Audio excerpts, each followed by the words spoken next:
Sir ध्यान दीजिए, ये एक बिल है, आपको टोटल बताना है। टोटल क्या बताना है, ध्यान से सुनिएगा। सबसे पहले जब जिस जगह में आप काम करते हैं वहां आपको जर्नल एंट्री बना के नहीं देगा। क्या बना के नहीं देगा? जर्नल एंट्री आपको बना के नहीं देगा, आपको देगा बिल। और कौन सा बिल देगा? देखिए, देखे होंगे कि दुकानदार नीचे जब रसीद काटता है तो कार्बन कॉपी रखता है। आपको ओरिजिनल कॉपी दे देता है और नीचे का कार्बन कॉपी वो रखता है। वो कार्बन कॉपी जहां अकाउंट्स का काम हो रहा वहां पर ले जाके वो दे देगा। जहां अकाउंट्स का काम हो रहा वहां ले जाके दे देगा, वहां पर उस सेल का एंट्री करेगा। दूसरा, यदि परचेज कर रहा है तो परचेज कर रहा है तो वो भी माल खरीद के लाया होगा, और जब माल खरीद के लाया होगा तो उसको भी बिल दिया होगा, और वो बिल भी अपना अकाउंटेंट को देगा, वो उससे परचेज का एंट्री करेगा।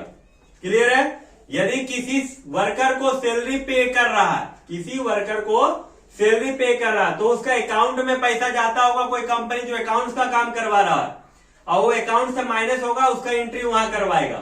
तो फिलहाल यहाँ पर दो एंट्री आपको करना है, एक परचेज का और एक सेल का। तो परचेज का और सेल का, यहाँ पर एक कस्टमर, कोई भी कस्टमर आया है, जैसे मान लीजिए जब आपके पास आया तो वहां पर बिलिंग करने वाले एक काउंटर में बैठा हुआ, अकाउंट्स का काम नहीं कर रहा, सीधा बैठिए सर, टेढ़ा हो जाइएगा फिर। यार राम खरीद रहा, गोविंदपुर एड्रेस है, एड्रेस हो गया गोविंदपुर। मोबाइल नंबर किस लिए डाला जाता है मालूम है? एक भी चीज बताइए, किस लिए डाला जाता है? जी नहीं, एड के माध्यम से। देखिएगा, दुकानदार मोबाइल नंबर डाला ना, जब कभी ऑफर निकलेगा दुकान में ना, तो आपका मोबाइल में मैसेज आएगा कि फलना मार्ट से 20% ऑफर चल रहा है दुर्गा पूजा में, जल्दी से आइए खरीदारी कीजिए। और आपके पास देखिएगा, आप तुरंत दौड़ जाइएगा चप्पल पहन के एकदम कि 20% कहीं खत्म नहीं हो जाए, आज खरीद लेंगे 2-4 को सर। और डेट डाला जाता है, मान लीजिए कि आज का कितना डेट है? 10 मार्च 2024। इनवॉइस नंबर मान लीजिए 962, जीएसटी नंबर XXX लिख दे रहे, जो है वो डाल दिया जाएगा। लेकिन ये किसका डलाएगा? जो खरीद रहा है, जो खरीद रहा। अब मान लिया टी शर्ट खरीदा है, क्या खरीदा है?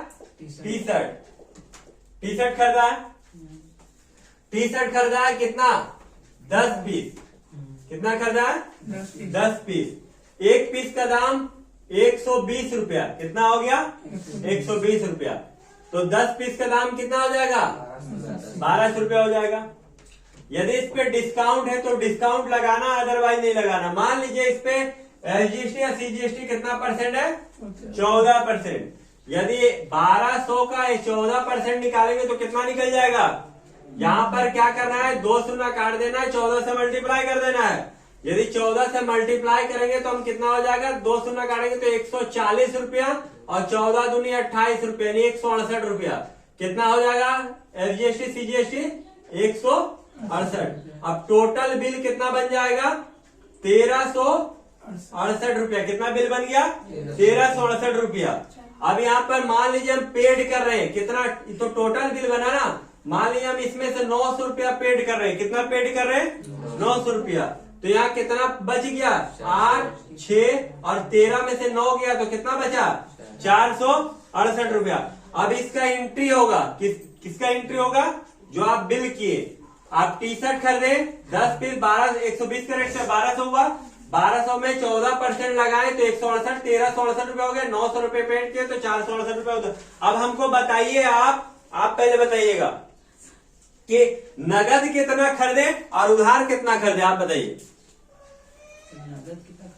हाँ, यहाँ पर हम लोग नगद कितना बेचे, उधार कितना बेचे? सानिया बताइए, नगद कितना बेचे, उधार कितना बेचे? हम जिससे सवाल पूछे नहीं तो आपसे फिर दूसरा सवाल फिर मुंह बंदर जैसा हो जाए। इसलिए जिससे जो सवाल जिस लेवल का पूछ रहे हो उस लेवल का वही बताएगा। चलिए आप बताइए, उधार कितना बेचे, नगद कितना बेचे? उधार कितना बेचे? 468। और नगद कितना बेचे? 900। देखिए यही ना बेचे।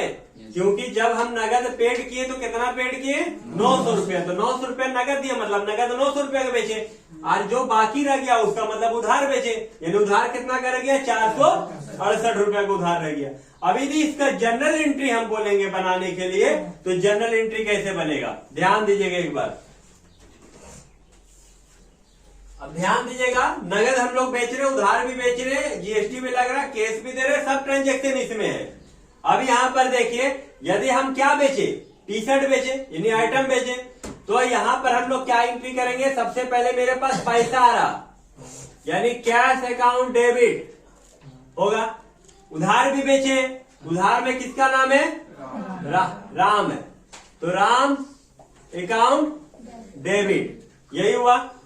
अब गया क्या मेरे पास है, माल, तो क्या हो जाएगा, सेल्स अकाउंट। अब क्या है, लगाए थे एसजीएसटी लगाए थे, तो माल बेचे थे, तो आउटपुट एसजीएसटी अकाउंट, और यहां हो जाएगा आउटपुट सीजीएसटी अकाउंट, यही ना होगा।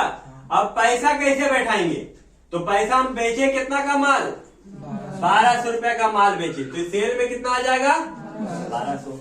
अब एसजीएसटी और सीजीएसटी कितना लगा, 168, मतलब दोनों का आधा आधा है, तो दोनों का आधा मतलब कितना, 84 रुपया, 84 रुपीज हो गया किसका, एसजीएसटी, और सीजीएसटी कितना हो गया, 84। अब नगद कितना बेचे, नगद बेचे 900 रुपया, तो यहाँ कितना हो जाएगा, 900, और उधार कितना बेचे, 468 रुपया, यही ना बेचे, 468। ये तो हो गया क्या, जर्नल एंट्री, ये क्या हो गया, जर्नल एंट्री हो गया, है ना। अब क्या होगा, इसका पूछा जाएगा यदि कि कौन सा वोचर से आप बेचे, तो कौन सा वोचर से बेचे, तो आप इसको F6 वोचर से एंट्री कर सकते हैं। कौन सा वोचर से कर सकते हैं, F6 वोचर से एंट्री कर सकते हैं। यदि आपसे इसका अंडर ग्रुप पूछा जाएगा, क्या पूछा जाएगा, अंडर ग्रुप, क्योंकि बिना अंडर ग्रुप का आप एंट्री नहीं कर पाइएगा। तो कैश का क्या होता है, कैश इन हैंड। अब राम का क्या होगा, राम का क्या होगा अंडर ग्रुप सर, बताइए बताइए, राम का कोई भी बताइए, राम का अंडर ग्रुप क्या होगा,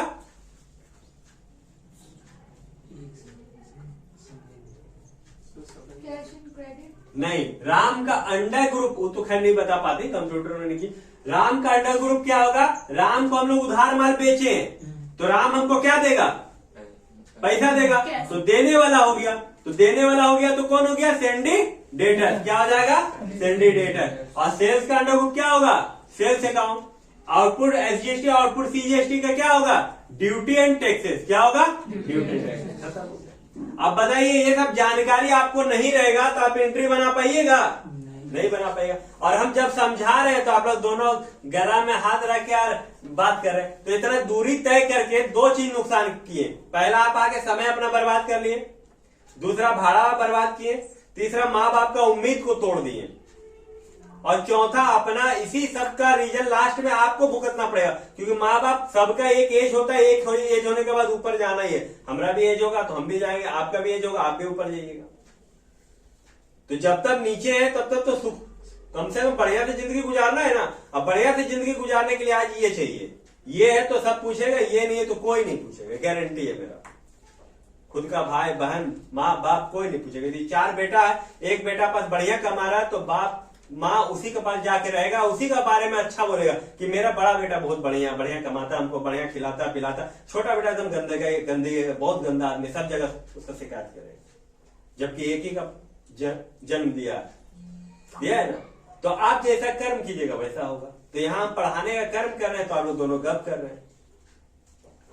तो अब तो जो सीखने आए तो सीखे ही नहीं, बता तो पाए नहीं, तो बेनिफिट क्या हुआ, कोई बेनिफिट हुआ नहीं हुआ। वही कर्म किया तो बच्चा बेचारा आज दोबारा उसको आना पड़ा। इसीलिए आप लोग हैं इसलिए दिखा दिए। बहुत सारा ऐसा बच्चा आता है लेकिन आउट टाइम में रहता है जिसको हम नहीं डिफाइन कर सकते। आप बोलिए कि झूठ बोल रहा है, गलत बोल रहा है। ऐसा ऐसा है ना, ओल्ड एज में आपका पिताजी से ज्यादा उम्र हो गया लेकिन आता है कंप्यूटर सीखने के लिए। देखे है ना क्या तकलीफ हो गया उसको, उस समय ध्यान नहीं दिया, अब पड़ गया मुसीबत में। या तो जॉब छोड़ो और घर में बैठो, और घर में बैठेगा तो जॉब काम नहीं होगा, पैसा नहीं आएगा तो फिर गाली सुनेगा, गलत कदम उठाएगा। तो सीख जाइए, कम से कम समझ जाइए, नहीं तो बहुत दिक्कत होने वाला, हम पहले बता रहे। चलिए आज यहीं पर समाप्त